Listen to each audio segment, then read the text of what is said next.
ফের নদিয়ার রানাঘাট পুলিশ জেলায় বড়সড় সাফল্য পেল। এবার 5 বাংলাদেশিকে গ্রেপ্তার করল পুলিশ।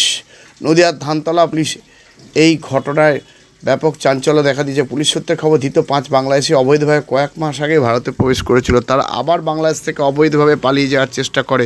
গোপন সূত্রে খবর পেয়ে ধানতলা থানার পুলিশ অবৈধভাবে ভারতে প্রবেশ করা এই 5 বাংলাদেশিকে গ্রেপ্তার করেছে। ধৃত 5 বাংলাদেশিকে দিন রানাঘাট আদালতে তোলা হয়। ধৃত 5 বাংলাদেশির নাম শহীদুল ইসলাম, সাজিব মোল্লা, তৃতীয় জনের নামও সাজিব মোল্লা, চতুর্থ জনের নাম তারিকুল শিকদার ও পঞ্চম জনের নাম শুভ শিকদার। এদের প্রত্যেকের বাড়ি বাংলাদেশের গোপালগঞ্জ এলাকায়।